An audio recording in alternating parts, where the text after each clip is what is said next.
So welcome everybody.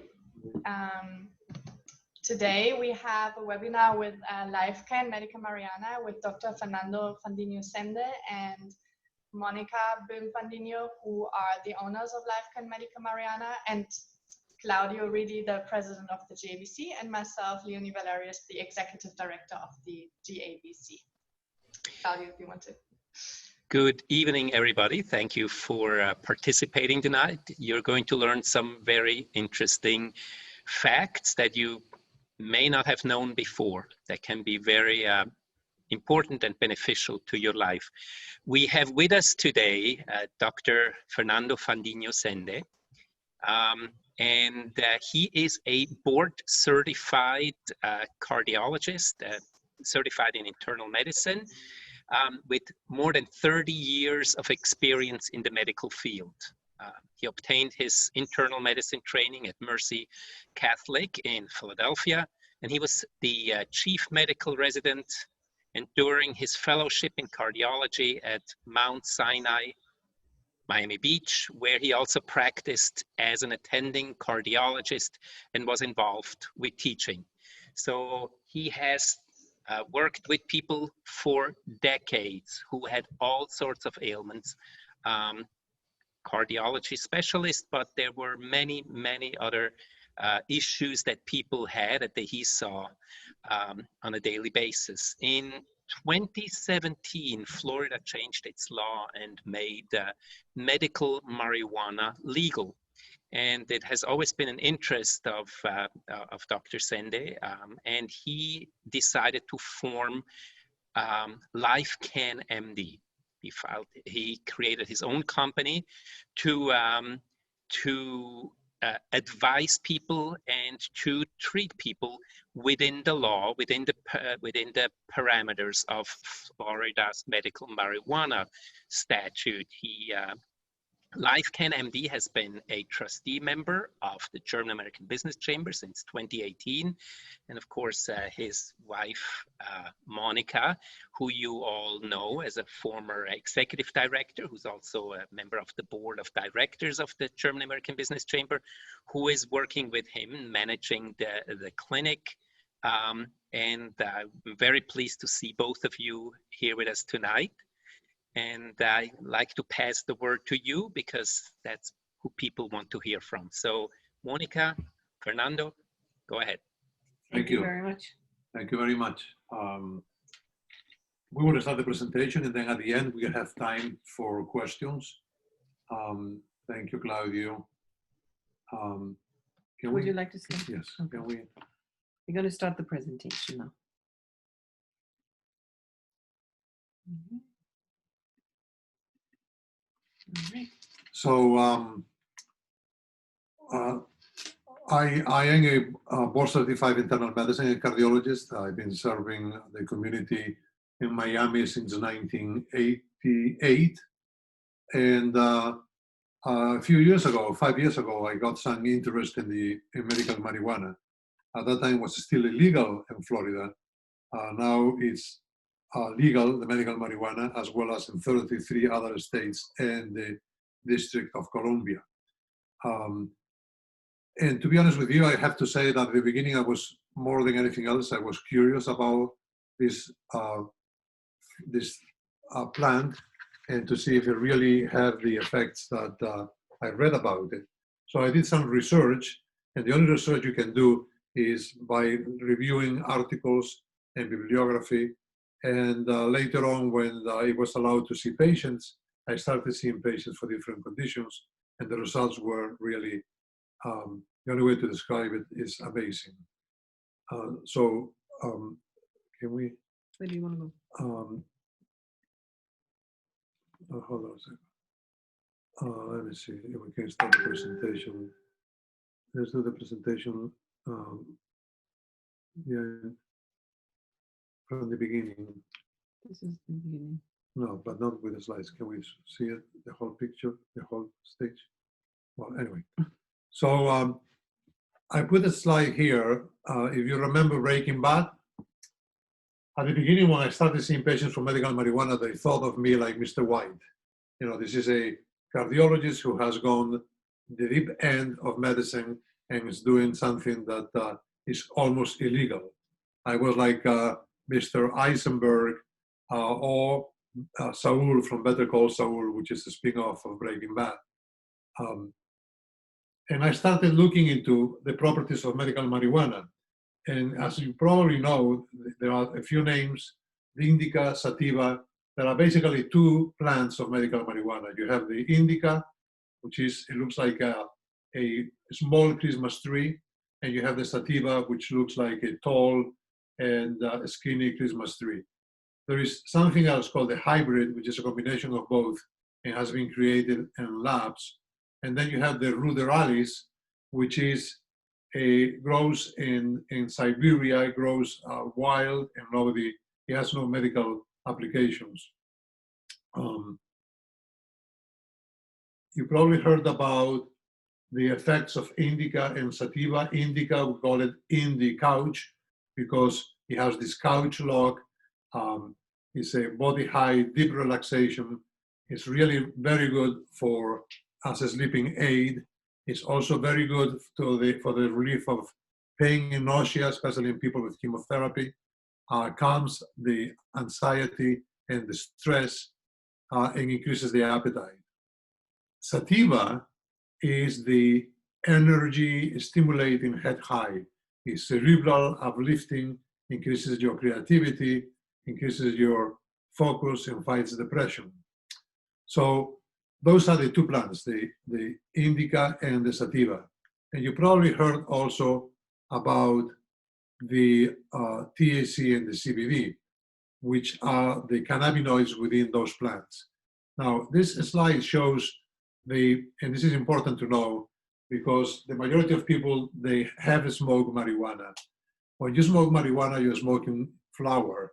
The flower has either sativa or indica, has THC, CBD, and many other cannabinoids. And they have to be heated. Why? Because in the raw form, they need to be decarboxylated. They have an extra carbon atom. And as long as that carbon atom is present in the molecule, it will have no medical effects. So it has to be decarboxylated. And the way of doing it is by heating it. So you really need to heat the flower when you smoke. So that becomes it becomes decarboxylated, and now you have the THC and the CBD without the extra carbon, and you will have the expected effects that we'll talk about later on. Now, this is important to know because if you smoke marijuana, which I do not prefer, I don't think is the best method to ingest marijuana, especially for medical purposes. When you ingest marijuana, it means that you have to be really sucking on that cigarette every 15 seconds for 3 seconds. So the heat is at least 125, which is what you need to decarboxylate the marijuana. Now, you heard about THC and CBD. So indica and sativa, those two cannabis, they have what's called the endocannabinoids. Excuse me, the phytocannabinoids. Endocannabinoids are the cannabinoids that our body produces. The phytocannabinoids are the cannabinoids present in the plant, and they are THC and CBD. THC, the tetrahydrocannabinol, eases pain, helps with relaxation, suppresses nerve damage. That's why it's very good for neuropathy. Reduces the risk of nerve damage, and suppresses muscle spasm and convulsions. That's why it's used in people with myasthenia gravis or people with Parkinson. The CBD, on the other hand, the medical benefits of the CBD, the cannabidiol, is used more for epilepsy, like Dravet seizure. You probably heard about it. There was a little girl called Charlotte Figi. Charlotte Figi suffered from epilepsy. She will have 360 seizures every month. She was started on CBD, and she went from 360 to only 3 seizures a month. She went from being catatonic to riding a horse. Unfortunately, Charlotte Figi died a few months ago as a result of COVID. CBD is also famous for killing breast cancer. It stimulates bone growth, it stops inflammation, it's anti-inflammatory, and it's also antipsychotic and antioxidant. When it comes to killing breast cancer, there are studies done by 2 doctors in Spain from the laboratory of the Universidad Complutense de Madrid. And these doctors, they study the use of THC and CBD too, both of them, in people with cancer. And we know that it kills the cancer cells without altering the good cells. It's also antipsychotic. So if you take too much THC, it's good to have some CBD, pure CBD next to you, because it will alleviate the side effects of the THC. Now, the other difference between CBD and THC is that CBD is legal. You can obtain from hemp. You can buy this in probably smoke stores or health stores. It will not get you high. THC is illegal and gets you high. The CBD counteracts anxiety. THC can cause anxiety, can cause paranoia, and psychosis-like effects that will not be caused by the CBD. So CBD cannabidiol, THC tetrahydrocannabinol. CBD is probably the most promising when it comes to the medical effects of medical marijuana. And when medical marijuana becomes legal at the federal level, and they say it's probably going to be within the next 2 years, then we'll be able to study and we'll be able to see valid studies comparing against placebo. THC, once again, is responsible for the main psychoactive effects of people using marijuana. Now, we talked about before indica and sativa. Well, indica has more CBD, less THC. That's why it's more relaxing and calming and causes this body buzz or couch lock, and is best to be used at night. THC is, sativa is more THC, less CBD, is uplifting and energetic, cerebral. It may cause some hallucinations and is best suited for day use. Now, having said that, remember, the flower, indica or sativa, or the preparations you buy in the dispensary most likely will have a combination of both. So it's important to know the ratios. These are the ratios that we were talking about. If you go to the dispensary and you get just THC, it's going to be very psychoactive. The patient is going to be high. Probably it's going to be an unpleasant experience. When you have a CBD THC 1-to-1 ratio, it relaxes you and is the best ratio to kill cancer cells. When you have more CBD, it's more relaxation. When you have more THC, it's more psychoactive. So when you go to see your doctor, and things are changing almost from month to month, because the medical marijuana in the state of Florida is regulated by the medical marijuana office. And what they do is they constantly change ratios, they constantly change recommendations, and we'll see what the recommendations are at the present time. So when you see your doctor, you should ask or inquire about what plant to use. Why? Well, for example, if you have cancer, I will not recommend to use indica. I will recommend to use indica. I will not recommend to use sativa. Why? Because cancer is a hypermetabolic state. So you need your body to be calm. And what's going to cause in the calming effect is going to be the indica more than the sativa. So when you see your doctor, you should ask about what plant to use, what dose to use. 5 milligrams, 30 milligrams, 100 milligrams. What's the ratio of THC to CBD? How often you should take the medication? And also have him explain to you what's the entourage effect and the biphasic effect. The entourage effect is the synergy of various compounds of marijuana. So medical marijuana, besides THC and CBD, it has flavonoids and it has terpenes, which is what gives the smell and the consistency to the marijuana. And this also have some healing attributes.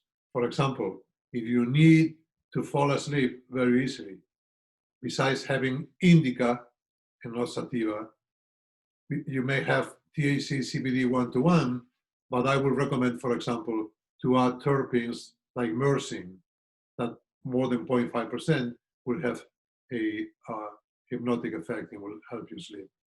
So that's the entourage effect. So THC, CBD, the cannabinoids plus the flavonoids and plus the terpenes all together work better than on its own. There is also what's called the biphasic dose response. And what that means is that at the beginning, there is almost a linear relationship between the dose and the effect. Let's say that you take marijuana because you have pain, for example. So you take 5 milligrams and maybe 10% of the pain will go away. When you reach the optimal dose, let's say it's 50 milligrams, 100% of the pain disappears. When you go now to 70 milligrams, part of the pain will come back because now you are in the downslope of the biphasic dose response. So even though you increase the dose, the clinical effect is not there. It may come back. The pain may come back. So that's important to know. What about the frequency and dose consideration? Well, the frequency depends on the frequency of the dosing depends on the frequency of the symptoms. And the dose regime depends also what type of work do you do. For example, if you're taking medication for pain, you're going to need THC and CBD. However, if you're working during the daytime, you don't want the THC because it's psychoactive. You don't want to start laughing in front of your boss. So probably for daytime, you will take a medication that contains more CBD than THC. You will get what's called a low THC CBD marijuana.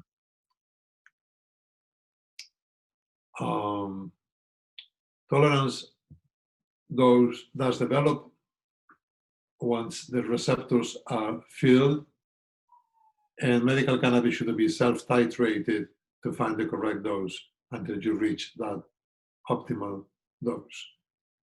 Now, there is something called the endocannabinoid system.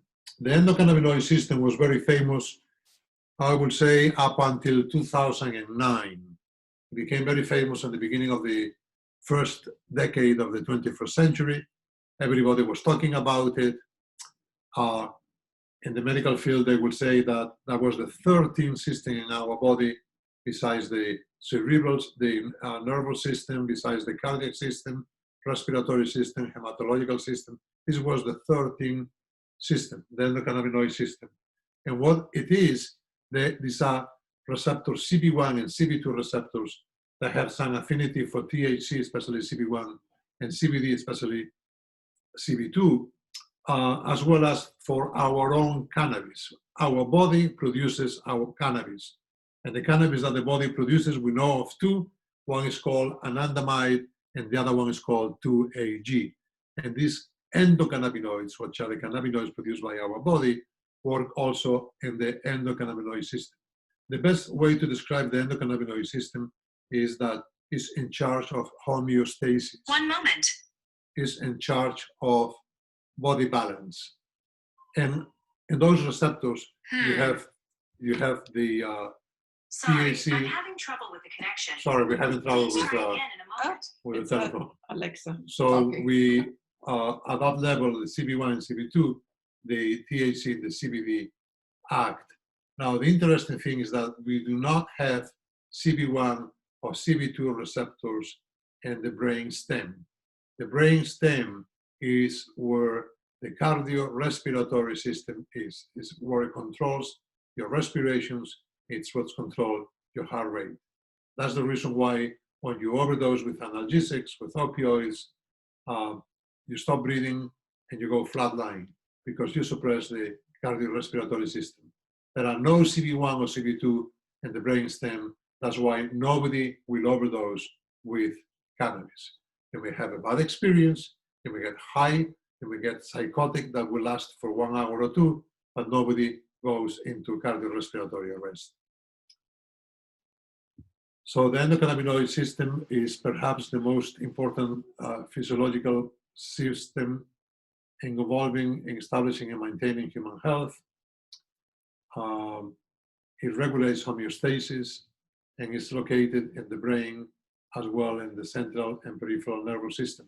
Not only that, it's also located in the red cells, in the hematological system, and the lymphatic system, and so on. We also have CB1 and CB2 receptors, and this is something new that it was discovered just 1 year ago. We have CB1 and CB2 receptors in the what's called EAT, epicardial adipose tissue. And this is something that cardiologists have not paid attention to it. Now we are developing some interest. And what that is a fat deposit in between, on top of the epicardium. And that fat deposit has CB1 and CB2 receptors. We do not know yet why they are there and what is the clinical implication, but there are studies being done at the present time. So we have CB1, brain, central nervous system, CB2, immune support. So the endocannabinoid system really is the 13-body system. This is Professor Raphael McCollam. He's a biochemist from Israel. He's the one that did the discovery of the THC. He's the one who's actively involved in the endocannabinoid system. He has a sentence that I like to say. He says that if God put the endocannabinoid system over there, it must be for something. So we should study the THC and the CBD. This gentleman is Rick Simpson, and I put him here, if nothing else, because when you go to the dispensary, they ask you about Rick Simpson oil. Rick Simpson oil was developed by, it's called RSO. It was developed by Rick Simpson. He's a Canadian engineer, and he had skin cancer. He was also exposed to asbestos because he worked as an engineer in hospitals where there was a big exposure of asbestos. He doesn't have cancer of the lungs, which is a risk. Asbestosis is a risk factor for that. And the skin cancer, he healed himself by applying CBD and THC oil. It was indica oil to the skin. So that is why he became famous, and he's producing this Rick Simpson oil. You can go to his webpage. It's called, I forgot the name, but if you put Rick Simpson oil page, you will find it in Google. There's another gentleman called Darren Miller. He also has a Facebook page. He was diagnosed with lung cancer, and he cured himself with cannabis. So what are the qualifying conditions for medical marijuana in the state of Florida? Well, you have a few. You have ALS, which is amyotrophic lateral sclerosis. You have any type of cancer, Crohn's disease, epilepsy, glaucoma, HIV and AIDS, multiple sclerosis, PTSD, Parkinson's disease, and medical conditions of the same kind or class or comparable to those listed. And that's important to know. Why? Well, for example, if you have, let's say, headaches, right? Your doctor may provide enough information to the state where he compares headaches with multiple sclerosis, for example, or he compares IBS with Crohn's. He has to support his reasoning with scientific documentation, send it to the state, and then you will be approved for the use of medical marijuana with that condition, which is not one of the ones approved by the state.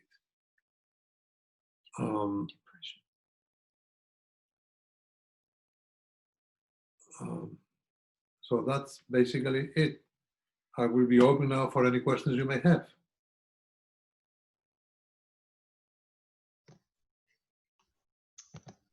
Thank you very much.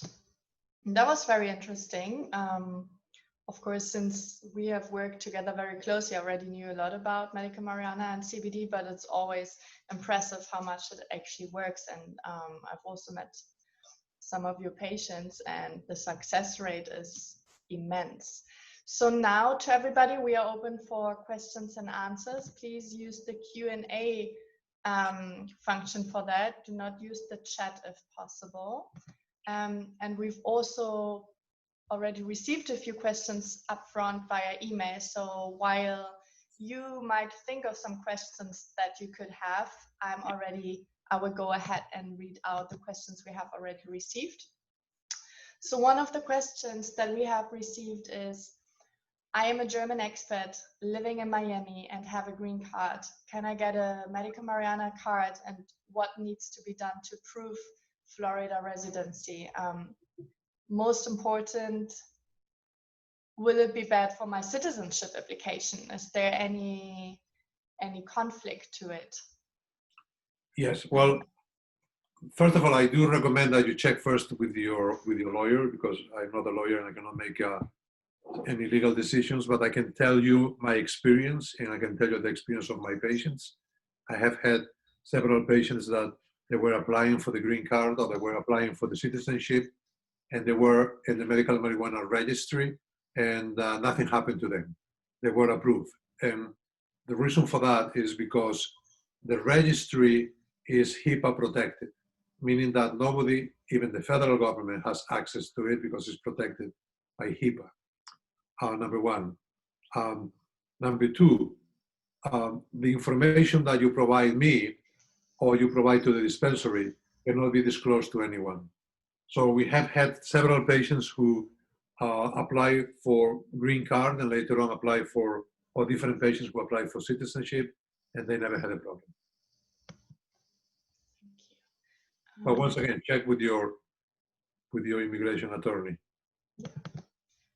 Just received another question, and now my computer oh, there we go. Okay.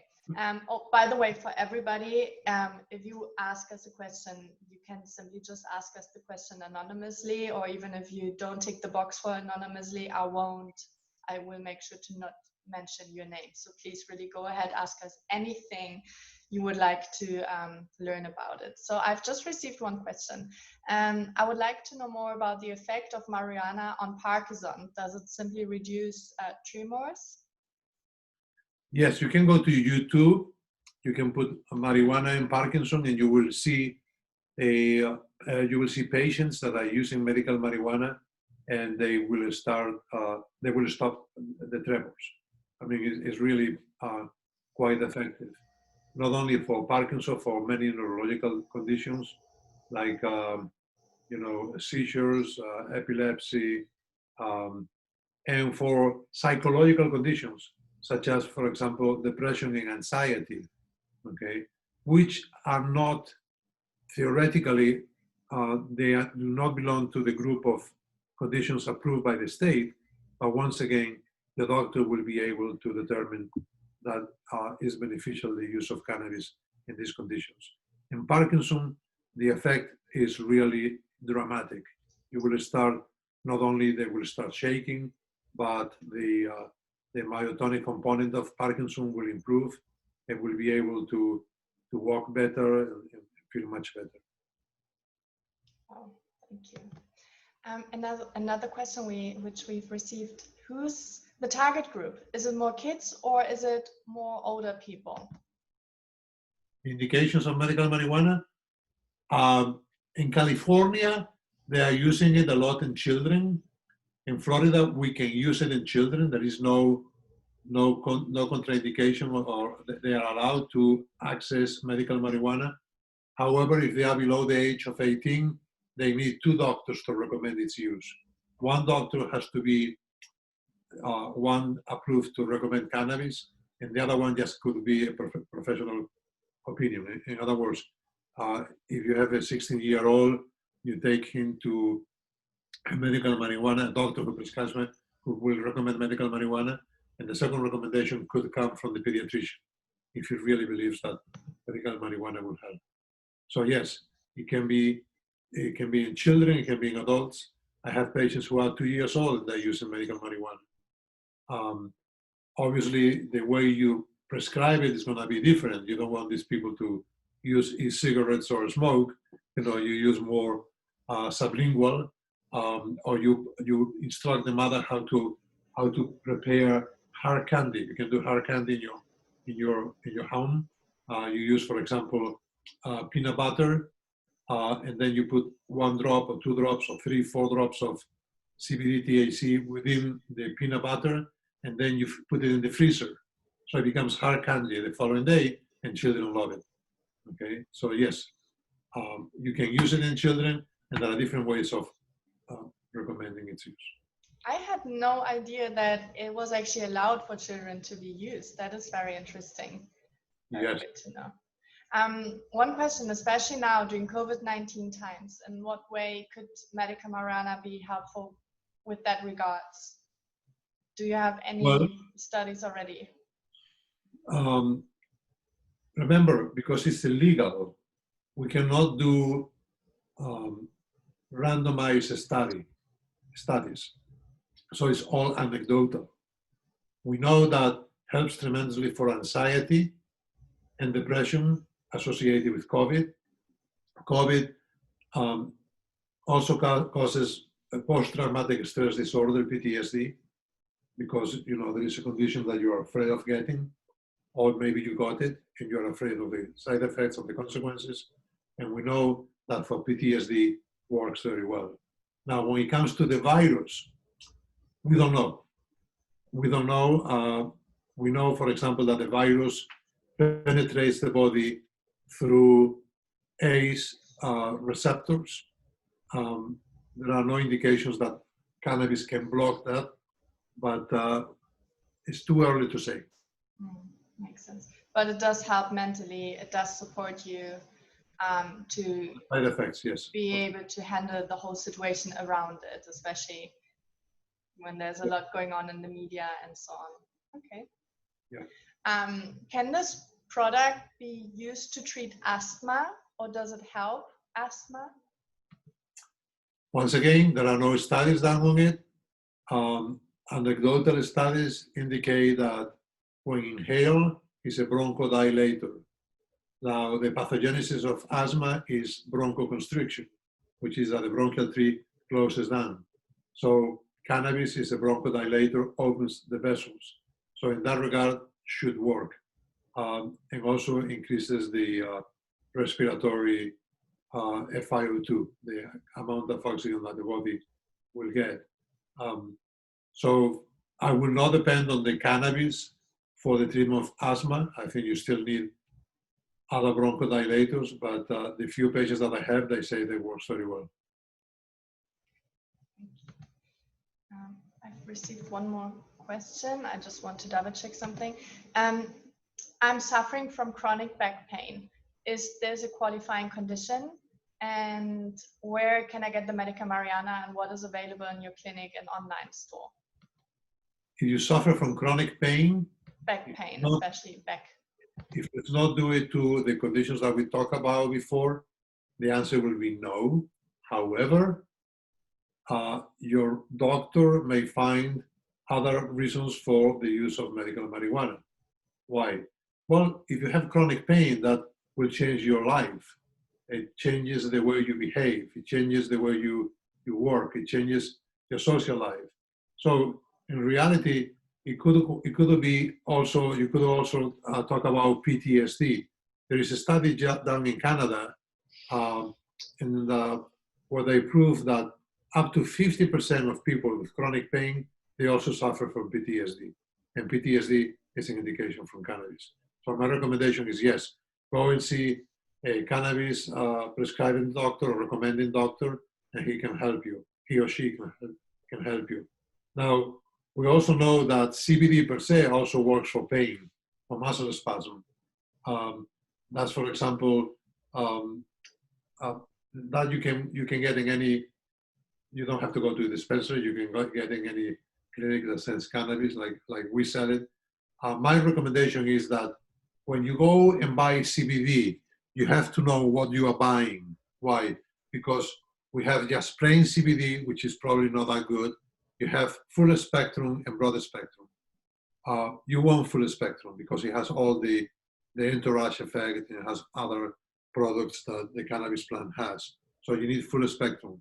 And number two, I always say that this is like buying wine. I mean, you can buy wine in a 7-Eleven. You can buy wine in the gas station, And you can buy wine in the, what's this fancy place? ABC liquor. ABC liquor store. So if you want really a wide selection of wine, you probably should go to ABC.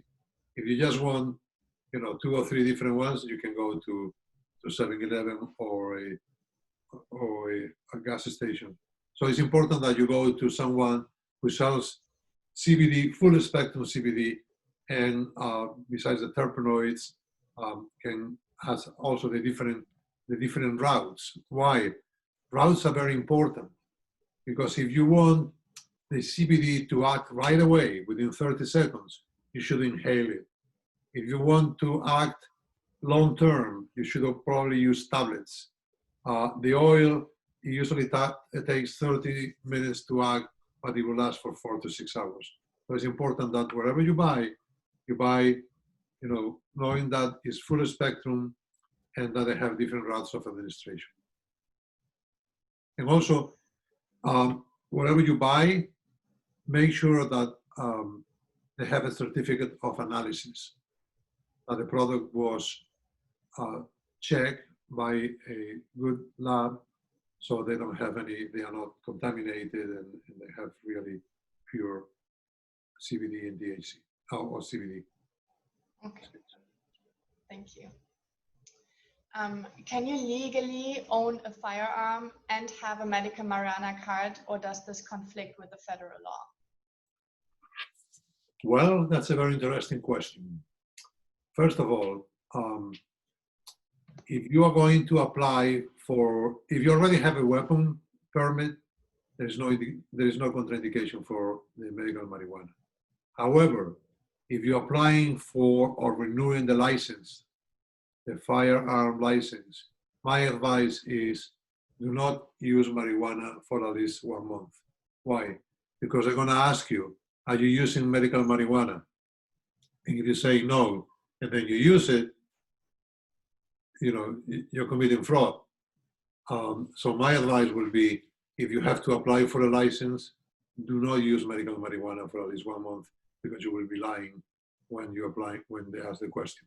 And if you answer yes, I use medical marijuana, I don't know if they're going to approve it or not. So. But if you already have the license, would that be okay? That will be okay, yes. Perfect. And one more question. I don't know if this question was also was with regards to COVID-19. The question was, are there other countries where it is not illegal, so where it is legal, and where they have done studies? I think it's regarding COVID-19. No, they don't have any studies, because you may think that Holland was the place where it was legal. Well, it turns out that the first country to legalize marijuana was Uruguay. And the second country was Canada. And Uruguay legalized medical marijuana maybe 1 year ago. So there are not enough studies. There's not enough time to clinically study. Number one. Number two, even if it's legal, you need other support, because when you're going to study marijuana, you're going to study your own endocannabinoids. You're going to study the anandamide and the 2-AG. So you need a lab that will provide, that will be able to determine the amount of anandamide and 2-AG in your system.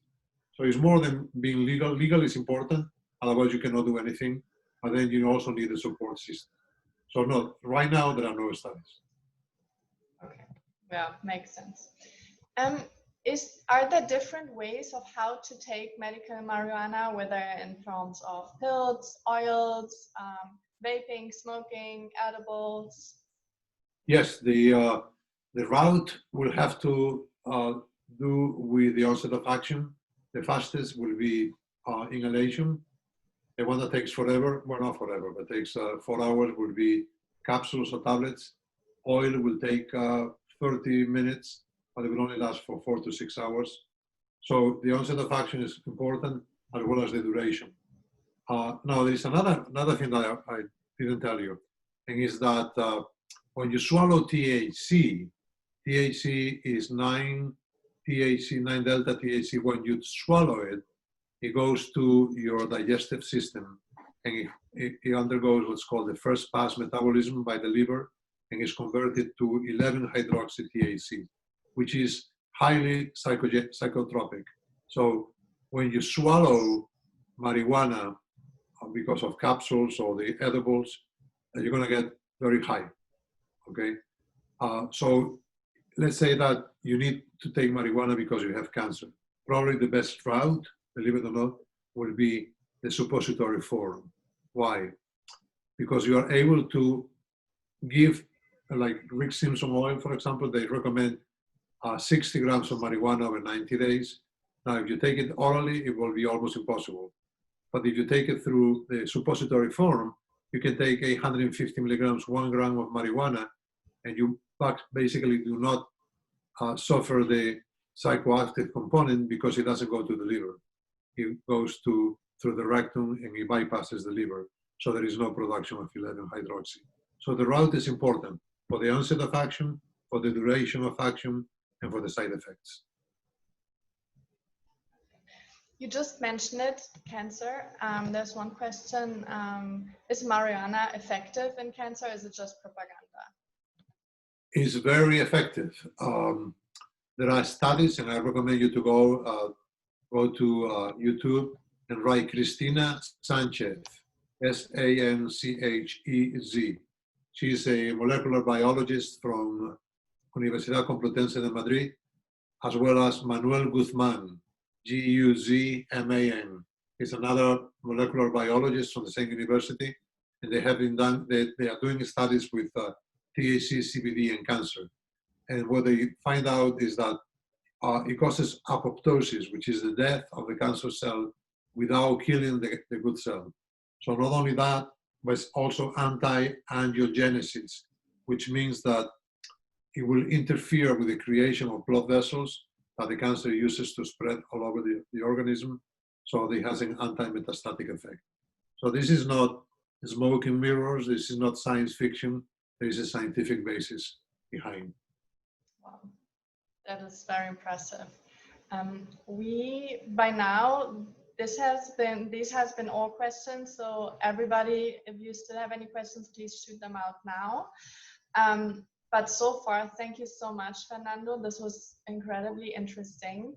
It is. I just can't wait for more and more and more statistics about it, and for experiencing it, not myself, but in general, for longer and longer, to find out more results. And it really seems to be like magic, but it's true. It's simply true, and it can help you with so many different diseases and so many different regards. It's incredible. Oh, I've just received one more question. Is it good for any type of cancer? Or, yeah. Yes, the first guy to use it was Rick Simpson, and he used it for skin cancer. And what he did is he applied the oil that he created against the skin, and he left it there for 3 days. We also know that works for lung cancer, prostate cancer, colon cancer. The apoptosis, which is killing the cancer cell, is universal. So it works for all types of cancers, yes. Can I just jump in one more time and say thank you for all of the people who have attended and who have asked questions. And since we are the business chamber, I actually would like to ask a business question of the doctor.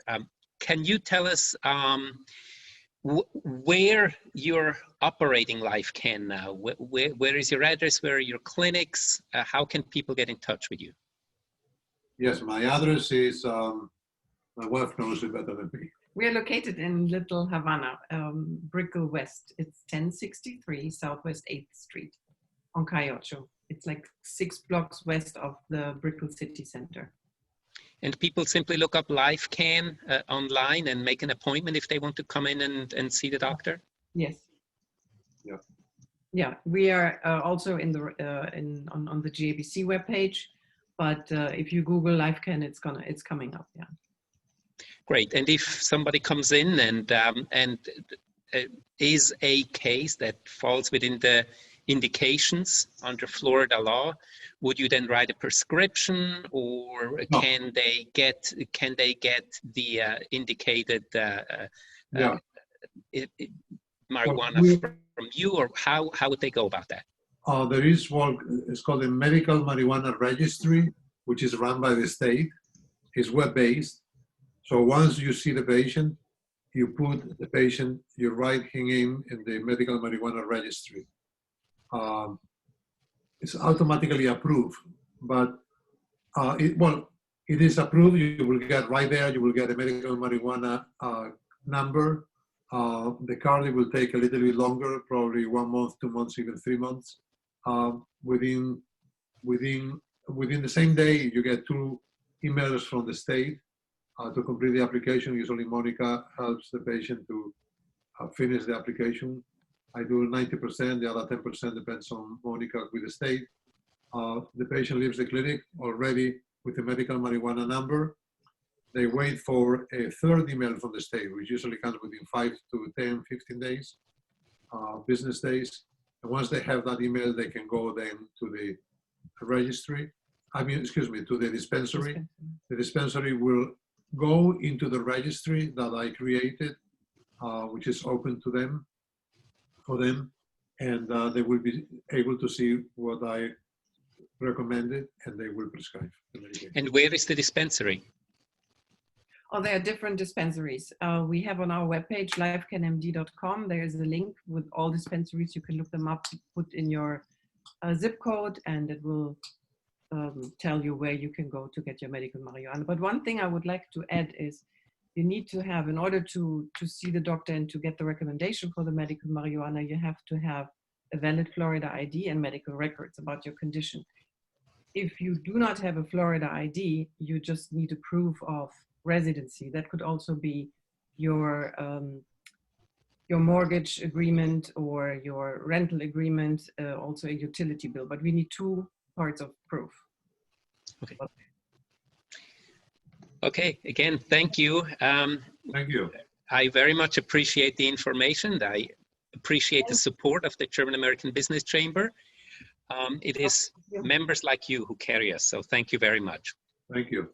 Okay. Thank you. I've also just added all of your information and the business information and so on to the chat. So everybody right now in the audience, if you click on the chat, you will be able to see the address, the telephone number, email, website, and so on. And please feel free, give them a call if you need more information, if you're in between whether or not it is going to be helpful for yourself or not. If you feel like, well, but I don't really see myself as a weed smoker. Well, it's not. You've heard how amazing this little magic plant is. So please just feel free, give it a thought, and reach out to Monica and Fernando. And they're very helpful, and they will teach you everything you want to know about it, and see whether it could be interesting for your own use. So thank you again to you. Monica and Fernando. Thank you. Well, see you soon. Okay. Bye. See you at happy hour. Bye. Bye.